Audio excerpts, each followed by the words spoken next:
Assalamualaikum warahmatullahi wabarakatuh. Selamat berjumpa kembali dalam ruang pembelajaran fisika. Kali ini kita akan membahas salah satu pokok bahasan di dalam fisika, yaitu gelombang. Untuk bagian pertama ini, saya akan menjelaskan pengertian umum tentang gelombang. Mengapa hal ini penting? Mengingat ada beberapa buku yang mendefinisikan gelombang. Jadi kita lihat dulu apa definisi ataupun pengertian gelombang menurut beberapa sumber-sumber buku yang sempat saya baca. Umumnya jadi umumnya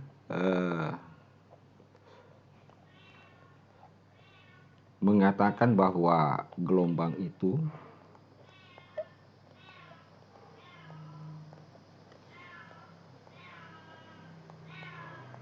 adalah getaran yang merambat.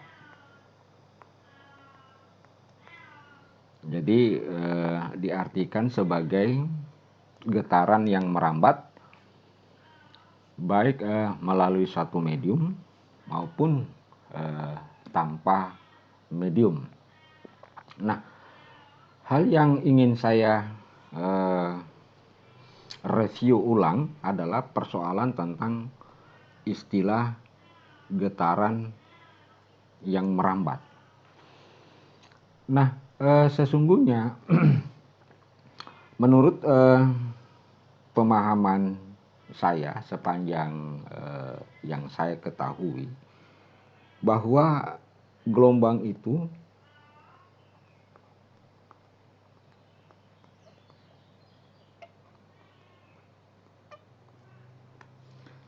adalah,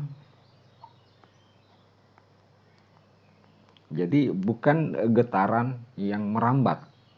Jadi gelombang itu adalah penjalaran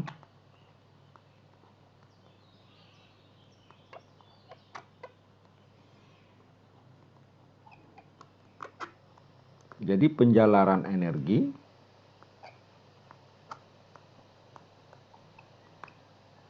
melalui suatu medium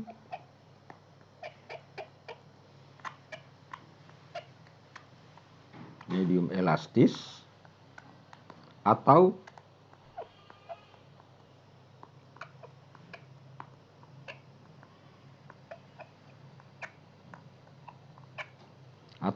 tanpa medium. Jadi mengapa saya mengatakan bahwa gelombang adalah salah satu bentuk daripada penjalaran energi melalui satu medium elastis atau tanpa medium. Jadi bukan getaran yang merambat. Nah, untuk itu kita bisa lihat ilustrasi sebagai berikut.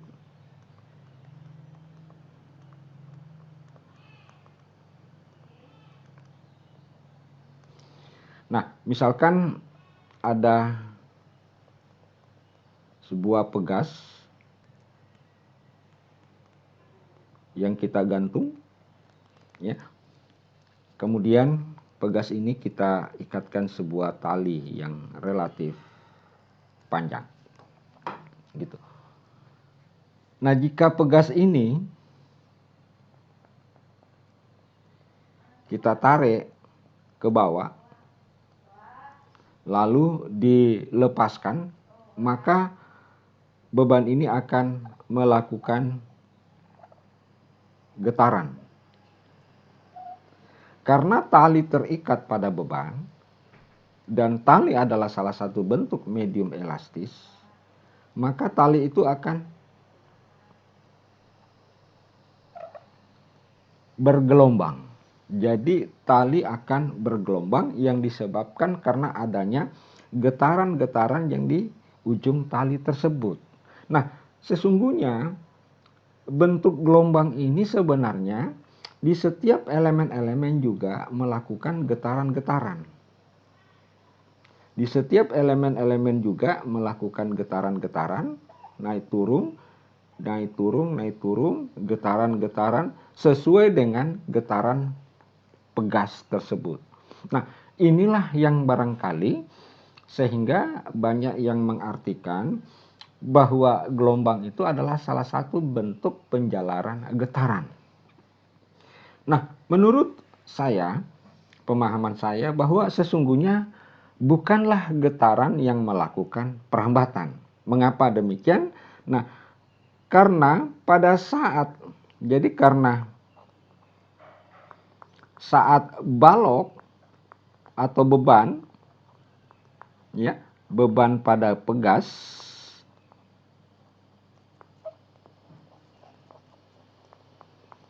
bergetar, ya, maka sesungguhnya balok tersebut memiliki energi. Jadi balok itu bergetar, maka dia memiliki energi yang kita sebut dengan energi kinetik balok. Jadi energi gerak. Nah, sesungguhnya energi gerak inilah yang diberikan kepada ujung tali. Yang diberikan kepada ujung tali yang elastis tersebut. Nah, ujung tali elastis tersebut menerima energi yang diberikan oleh gerakan balok. Nah, saat tali ini menerima energi yang diberikan oleh balok, maka energi ini dijalarkan, dirambatkan oleh tali dalam bentuk gelombang. Jadi sebenarnya bukan getaran yang merambat, tetapi energi yang merambat. Adapun bentuk gelombang itu adalah bentuk penyesuaian pola energi yang ditimbulkan oleh balok. Karena pola yang ditimbulkan oleh balok ataupun beban adalah getaran, maka di setiap ujung-ujung tali yang saya tuliskan ini, yang terlihat pada gambar itu melakukan juga getaran. Jadi gelombang itu hanya mengikuti pola sumber energi, bentuk pola gerakan sumber energi. Sehingga terlihat pada ujung tali, pada tali tersebut melakukan pola dalam bentuk gelombang. Oleh karena itu, berdasarkan penjelasan ini, maka sesungguhnya apa yang saya kemukakan tadi bahwa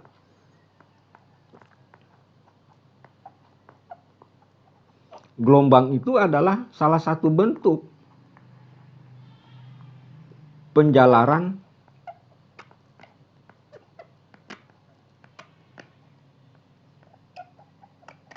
energi melalui medium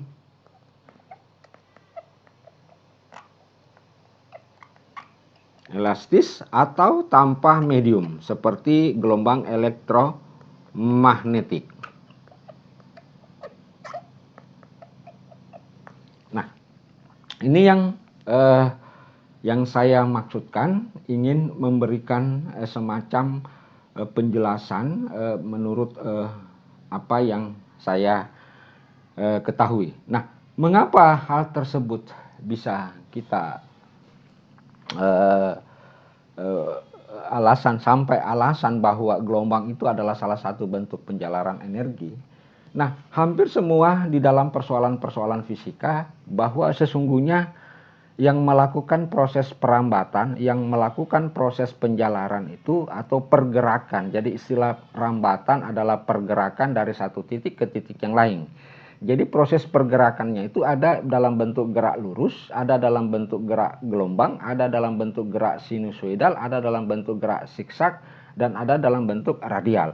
Nah, sesungguhnya perambatan-perambatan yang kita kenal itu adalah yang merambat adalah energi. Nah, sebagai contoh saya berikan gambaran, misalkan ada sebuah mobil bergerak dengan kecepatan V dan massanya M. Ya. Nah, tentu kita katakan bahwa energi kinetik daripada mobil ini adalah 1/2 NV kuadrat. Kemudian bergerak sampai ke sini. Ya, juga dengan kecepatan yang sama, maka kita katakan bahwa energi kinetiknya sesudah ini ya, sesudah menempuh jarak tertentu juga sepedar. Nah, kita lihat bahwa mobil ini selama melakukan gerakan itu, maka dia membawa energi sebesar 1/2 NV kuadrat. Karena adanya energi inilah, maka energi itu yang berpindah dari titik A ke titik B. Nah, perpindahan massa. Jadi perpindahan massa dengan kecepatan akan menghasilkan perpindahan energi. Nah, sama halnya juga dalam setiap aliran listrik, kita mengenal ada arus listrik, maka sesungguhnya yang mengalir itu adalah energi listrik dari satu kawat ke kawat yang lain. Demikian pula halnya perambatan kalor. Jadi kalor itu adalah salah satu bentuk energi yang merambat baik secara konduksi maupun secara konveksi maupun secara radiasi. Jadi yang jelas bahwa yang melakukan perpindahan dari satu titik ke titik yang lainnya adalah sesungguhnya adalah energi yang menjalar. Jadi kita tidak pernah melihat bahwa yang bergerak itu adalah dalam persoalan gelombang adalah getaran. Karena getaran adalah definisinya adalah gerakan bolak-balik pada satu titik kesetimbangan. Dia hanya gerakannya bolak-balik. Nah, gerakan bolak-balik inilah mengandung energi yang kita sebut dengan energi kinetik. Sehingga energi kinetiknya ini selanjutnya diberikan kepada tali, sehingga tali itu merambatkan energi dalam bentuk gelombang. Nah, contoh sederhana lagi yang bisa saya berikan adalah tentang kolam. Untuk membuktikan, menyatakan bahwa gelombang itu adalah bentuk penjalaran energi. Nah, kolam ini kita jatuhkan dengan sebongkah batu sehingga tercebur pada permukaan air, sehingga turun. Maka pada permukaan air ini maka timbul pola gelombang. Mengapa timbul pola gelombang? Ya, karena batu itu memiliki energi. Pada saat menyentuh permukaan air, maka batu itu menyerahkan sebahagian energinya kepada permukaan air. Nah, permukaan air ini menerima energi yang diserahkan oleh batu dan dijalarkan ke seluruh bagiannya dalam bentuk gelombang. Jadi dengan demikian, berdasarkan penjelasan ini, maka saya bisa menyimpulkan bahwa gelombang itu adalah salah satu bentuk penjalaran energi. Nah, itu yang pertama ingin saya jelaskan. Kemudian yang kedua, selama ini ada beberapa hal di kalangan kita yang susah membedakan antara getaran harmonis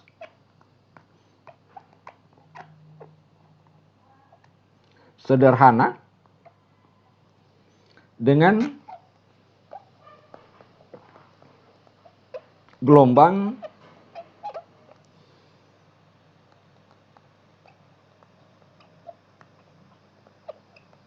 harmonis sederhana. Nah, kita lihat dulu istilah getaran harmonis sederhana. Ada yang menyebutkan ada istilah harmonis. Jadi harmonis itu di dalam konsep getaran adalah sebuah konsep yang sangat ideal. Jadi salah satu contoh getaran harmonis sederhana adalah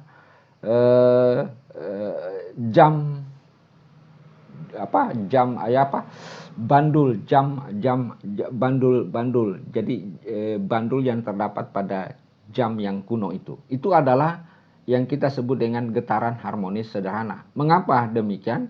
Karena setiap saat getarannya, simpangannya selalu sama dan tidak pernah berhenti. Nah, itu adalah contoh daripada sebuah getaran harmonis sederhana. Nah, akan tetapi kalau kita melihat ada beberapa pembahasan-pembahasan di buku-buku yang berkaitan tentang getaran harmonis sederhana dengan mengambil contoh adalah pegas, ya. Kemudian ada juga dengan yang mengambil contoh adalah bandul matematis, ya, dengan menggunakan contoh bandul, sehingga dia jabarkan bahwa persamaan yang berkaitan tentang persamaan gerak daripada baik untuk pegas maupun untuk bandul dinyatakan sebagai Y A sin omega T. Ini adalah persamaan getaran harmonis. Ini sesungguhnya adalah persamaan getaran harmonis sederhana. Tetapi pada kenyataannya, kalau kita memperhatikan kedua kasus antara pegas dan bandul, itu kita beri simpangan, masing-masing kita beri simpangan, kemudian dilepas, maka baik bandul maupun beban yang pada pegas akan melakukan getaran, sedangkan pada bandul akan melakukan ayunan. Namun demikian, lama-kelamaan getaran-getaran tersebut akan berhenti. Jadi sesungguhnya getaran-getaran yang kita kaji di dalam baik bandul maupun getaran itu bukanlah getaran harmonis sederhana. Nah, tetapi di dalam matematis kita menggunakan batas limitation, kita menggunakan batas limit bahwa keduanya masih digolongkan sebagai getaran harmonis sederhana. Nah, salah satu contoh yang sederhana yang saya bisa ungkapkan adalah berkaitan tentang bandul matematis. Dikatakan sebagai getaran harmonis sederhana apabila sudut simpangannya itu kecil. Nah, kecilnya itu berapa? Nah, ada yang menulis sebesar 5 derajat terhadap garis tegak lurus dengan bidang tanah. Itu 5 derajat. Sehingga bandul matematis ini dinamakan sebagai getaran harmonis sederhana. Jadi itu adalah sebuah istilah sistem pendekatan. Sama halnya juga pada pegas juga ada batasan-batasan tertentu, sedemikian sehingga kita mengartikannya sebagai sebuah getaran harmonis sederhana, yaitu dengan simpangan-simpangan yang betul-betul menyebabkan gerakannya itu adalah harmonis. Namun demikian, sekali lagi pada kenyataannya baik getaran pegas maupun bandul matematis suatu saat akan berhenti. Akan tetapi sekali lagi secara matematis, karena kita menggunakan sebuah pendekatan, batas-batas pendekatan, maka gerakan daripada bandul matematis maupun pegas masih digolongkan sebagai sebuah getaran harmonis sederhana. Nah, persamaannya ini untuk getaran harmonis sederhana adalah Y sama dengan A sin omega T. Jadi sekali lagi saya tulis ulang di sini. Ada yang menuliskan A sin omega T. Bisa. Ada juga buku yang menuliskan A cos omega T. Jadi antara A sin omega T dengan A cos omega T pada prinsipnya secara grafik adalah sama. Yang membedakan itu hanya persoalan fase. Jadi jika misalnya saudara-saudara sekalian menemukan ada buku yang menuliskan bahwa getaran harmonis sederhana adalah A sin omega T, itu betul. Ada juga buku yang menuliskan A cos omega T, itu juga betul. Nah, kenapa demikian? Sebagai contoh, kalau kita menuliskan grafik fungsi sinus, maka bentuk grafik daripada sin omega T maupun cos omega T pada dasarnya adalah, nah, ini kita tarik garis ke sini, ini adalah fungsi T. Nah, kalau bentuk grafik sin omega T seperti ini ataupun cos omega T seperti ini, maka kita belum bisa memastikan apakah grafik ini adalah sin. Oke, oleh karena itu yang menentukan bahwa grafik ini, jadi grafik ini adalah sin omega T atau cos omega T kalau kita memberikan garis di titik sini, di sumbu Y. Maka grafik ini menjadi Y sama dengan A sin omega T. Gitu. Jadi Y garis tegak kita tempatkan di titik sini, maka grafik ini menjadi A sin omega T. Nah, demikian pula halnya kalau misalnya ini, kemudian kita tarik ini adalah fungsi T, ya. Saya tempatkan garisnya adalah di sini, ya. Saya tempatkan garisnya di situ, maka ini bukan lagi A sin omega T, tetapi persamaan ini adalah A cos omega T. Jadi sekali lagi kelihatan bahwa baik, jadi saya tuliskan ini adalah grafik YA. Nah, saya ingin mengatakan pada kesempatan ini bahwa kedua grafik baik sin A sin omega T maupun A cos omega T itu grafiknya sama. Jadi yang membedakan antara sin omega T dengan A cos omega T adalah penempatan ordinat daripada sumbu Y. Kalau kita menempatkan pas di titik sini, maka ini menjadi A cos omega T. Menjadi K. Nah, kalau kita tempatkan sumbunya itu adalah di titik sini, di titik bagian sini, maka ini menjadi grafik A sin omega T. Akan tetapi baik grafik yang ada di cos omega T maupun yang ada di sin omega T itu bentuknya sama, bergelombang. Jadi sekali lagi yang memberikan simbol A sin omega T, yang memberikan A cos omega T adalah kita-kita sendiri. Mengapa demikian? Karena kita yang menentukan garis sumbu Y-nya. Nah, itu. Sehingga kita tidak perlu lagi memperdebatkan apakah persamaan getaran harmonis sederhana, apakah menggunakan cos atau sin, pada dasarnya sama. Yang jelas bahwa bentuknya terdiri atas amplitudo, kemudian ada fasenya. Ya, fasenya itu adalah omega T. Nah, ini yang kita sebut dengan grafik getaran harmonis sederhana. Sekali lagi, ini yang kita sebut dengan grafik getaran harmonis sederhana. Nah, ada lagi yang bentuknya seperti ini. Sama kasusnya. Ya, sama kasusnya. Nah, ini adalah fungsi T, ini adalah Y. Nah, kalau ini dituliskan sebagai A sin omega T dikurang Kx, maka ini yang kita sebut dengan persamaan gelombang harmonis. Jadi persamaannya gelombang harmonis sederhana. Apa yang membedakan antara persamaan gelombang harmonis sederhana dengan getaran harmonis sederhana? Yaitu terletak pada komponen Kx. Jadi kalau pada getaran harmonis sederhana hanya menggunakan A sin omega T.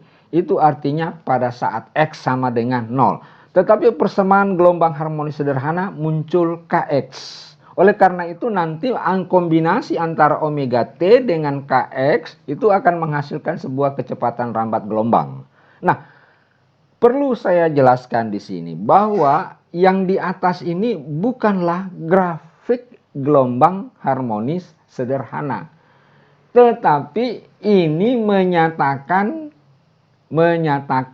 bentuk gelombang. Jadi bentuk gelombang harmonis sederhana. Betul-betul adalah gelombangnya, bentuk gelombangnya, yaitu yang dinyatakan di mana bentuk gelombang ini dinyatakan sebagai A sin omega T kurang Kx. Tapi oke lah, banyak buku-buku yang menjelaskan bahwa ini adalah grafik gelombang harmonis sederhana. Tetapi menurut pemahaman saya bahwa itu bukanlah grafik, tetapi merupakan bentuk gelombang harmonis sederhana. Mengapa demikian? Mengapa demikian? Karena ada beberapa hal yang perlu kita ketahui. Saya tuliskan dulu ini. Ini tetap adalah sumbu Y. Ada yang menggunakan fungsi T. Sumbu T. Sehingga yang dikatakan sebagai jarak ini adalah periode. Oke? Sehingga dinyatakan. Dan ada juga yang menuliskan. Misalkan dia tulis gini. Maka dia tulis sumbu X. Maka jarak ini adalah lambda, namanya panjang gelombang. Ya, namanya panjang gelombang. Ada juga yang menuliskan bentuk gelombang di mana sumbu datarnya dinyatakan sebagai theta. Maka sehingga ini jarak ini disebut dengan 2pi, namanya satu gelombang. Nah, sehingga bentuk gelombang daripada sebuah gelombang harmonis sederhana ada tiga yang bisa kita kombinasikan, combine di bagian sumbu datarnya. Yaitu pertama T berkaitan dengan periode, kemudian X berkaitan dengan panjang gelombang, dan theta berkaitan dengan 2pi. Jadi semuanya ini menyatakan simbol periodik. Itulah sebabnya mengapa dikatakan bahwa gelombang adalah salah satu bentuk perioditas, memiliki adalah persamaan periodik. Nah, sehingga dari penjelasan ini menurut pemikiran saya bahwa kita harus membedakan antara saya ambil untuk simbol sin dulu, A sin omega T. Nah, ini kita bisa tulis A sin omega T kurang Kx. Nah, ini adalah getaran harmonis sederhana dan ini adalah gelombang harmonis sederhana. Jadi yang membedakannya itu adalah Kx-nya. Dengan demikian, kalau kita memperhatikan dari sisi grafik antara A sin omega T dengan A sin omega T kurang Kx, kalau di A getaran harmonis sederhana yang bentuknya seperti ini, itu adalah grafik ya untuk getaran harmonis sederhana. Tetapi kalau untuk yang ini, karena ada 3T, bisa X, bisa theta, maka ini bukanlah, menurut pemahaman saya, bukanlah grafik, tetapi adalah sebuah bentuk gelombang. Dan nanti kita lihat ada beberapa macam jenis bentuk-bentuk gelombang. Ada bentuk gelombang sinusoidal, ya, ada bentuk gelombang gigi gergaji, ada bentuk gelombang persegi. Nah, akan tetapi dalam hal-hal tertentu di dalam penjabaran rumus, maka hal tersebut bisa kita juga kategorikan sebagai grafik untuk menentukan persamaan-persamaan gelombang tersebut. Nah, itu nanti akan kita kaji di dalam membahas tentang deret Fourier, karena deret Fourier itu adalah salah satu alat yang digunakan untuk menganalisis bentuk-bentuk gelombang. Nah, itu yang yang saya perlu jelaskan perbedaan antara getaran harmonis sederhana dengan gelombang harmonis sederhana. Nah, selanjutnya kita mengkaji secara khusus itu adalah gelombang.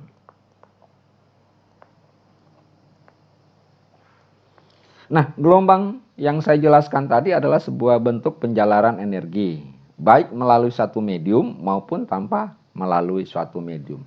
Jadi kalau dia melalui satu medium,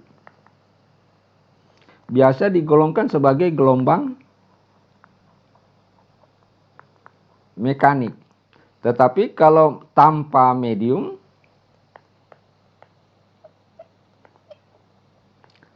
ini adalah termasuk gelombang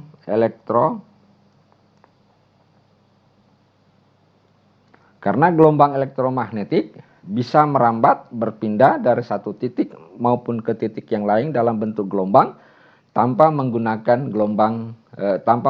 medium. Nah, contohnya ini adalah gelombang elektromagnetik seperti cahaya matahari, seperti sinar ultraviolet, seperti infrared, seperti sinar gamma, sinar beta. Itu adalah termasuk gelombang-gelombang elektromagnetik, termasuk gelombang radio, gelombang UHF, gelombang VHF. Nah, itu adalah gelombang-gelombang yang tanpa memerlukan medium mampu melakukan gerakan perambatan. Sedangkan untuk gelombang mekanik atau gelombang medium seperti gelombang tali, gelombang permukaan air, dan lain sebagainya, itu adalah gelombang, termasuk juga gelombang bunyi adalah gelombang yang menggunakan medium di dalam perambatannya. Nah, itu kalau kita meninjau secara medium. Nah, kita lihat gelombang juga itu terbagi atas beberapa bagian kalau kita tinjau berdasarkan arah rambatan. Kalau arah rambatan kita kenal sebagai gelombang apa? Trans. Nah, jadi arah rambatan transversal itu arah rambatannya ke sana. Kemudian arah getarannya ini. Jadi arah getaran. Jadi arah getaran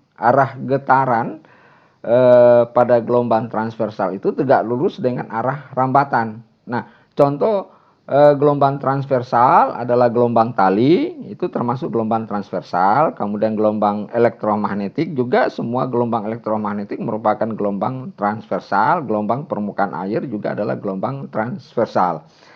Kemudian ada yang kita sebut dengan gelombang longitudinal. Nah, gelombang longitudinal ini itu arah rambatannya ke kanan, ke sana, dan arah getar juga sama dengan arah rambatan. Jadi sehingga gelombang longitudinal arah getarannya atau arah penyebab dari munculnya gelombang itu arahnya itu searah dengan arah rambatan atau sejajar dengan arah rambatan ya. Nah, itu adalah gelombang longitudinal. Nah, salah satu contoh gelombang longitudinal itu adalah gelombang bunyi.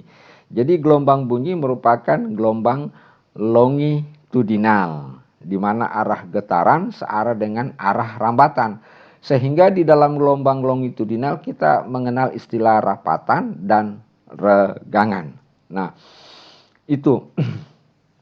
Nah, selanjutnya besaran-besaran yang sangat pokok di dalam gelombang yang sifatnya adalah konstan seperti kecepatan rambat gelombang. Ini namanya kecepatan. Nah, ini kita kajinya secara konstan. Kemudian ada juga namanya periode. Ada juga namanya panjang gelombang. Nah, ini panjang gelombang. Nah, dari ketiga besaran ini melahirkan ada yang disebut dengan frekuensi gelombang yang kita nyatakan sebagai 2pi per T. Nah, karena seper T adalah F, maka bisa kita tulis 2pi F. Dan jika juga menghasilkan sebuah K, ya, yang kita sebut dengan frekuensi gelombang, bilangan gelombang, yaitu K adalah 2pi per lambda. Nah, ini K 2pi per lambda, ya. Sehingga kita bisa tuliskan bahwa kecepatan rambat gelombang adalah lambda per T, atau bisa juga lambda kali F. Nah, kalau lambdanya ini kita masukkan ke sini, F-nya kita masukkan ke sini, maka kita dapatkan hubungan. Jadi lambda ini sama dengan 2pi per K. Jadi kita bisa tulis 2pi per K. Sedangkan F-nya ini adalah omega per 2pi. Sehingga kalau habis ini, sehingga kita dapatkan hubungan kecepatan rambat gelombang dengan frekuensi gelombang dengan bilangan gelombang adalah ini. Nah, ini yang biasa kita sebut dengan, yang ini adalah kecepatan rambat gelombang. Nah, besaran-besaran inilah yang paling utama, yang paling pokok, yang akan kita kaji di dalam persoalan gelombang, yaitu berkaitan tentang satu, bilangan gelombang yang berkaitan dengan jarak, kemudian frekuensi gelombang yang berkaitan dengan waktu, kemudian ini adalah kecepatan rambat gelombang. Nah, sedangkan di getaran kita tidak mengenal istilah kecepatan rambat gelombang. Nah, itu yang paling penting untuk bisa saya sampaikan pada kesempatan ini sebagai pemanasan di dalam hal ke depan kita akan berikutnya kita akan mempelajari secara konseptual maupun secara matematis, baik secara hukum-hukum yang berlaku pada gelombang.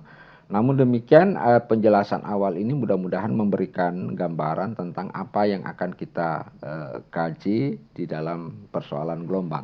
Mengapa saya mau ungkapkan hal yang seperti ini? Karena nanti ke depan bahwa materi gelombang ini adalah sebuah landasan utama, salah satu landasan pokok, salah satu landasan fundamental yang kita gunakan di dalam membahas persoalan fisika-fisika modern, termasuk fisika kuantum, fisika atom, dan lain sebagainya. Karena ingat bahwa salah satu hal yang kita kaji selama ini dalam fisika-fisika kuantum adalah berkenaan tentang partikel-partikel yang sangat kecil. Nah, ada satu postulat, ada satu teori yang mengatakan bahwa cahaya, jadi cahaya itu bukan hanya sekedar cahaya matahari, termasuk gelombang-gelombang yang lain, bersifat sebagai gelombang dan juga bersifat sebagai partikel.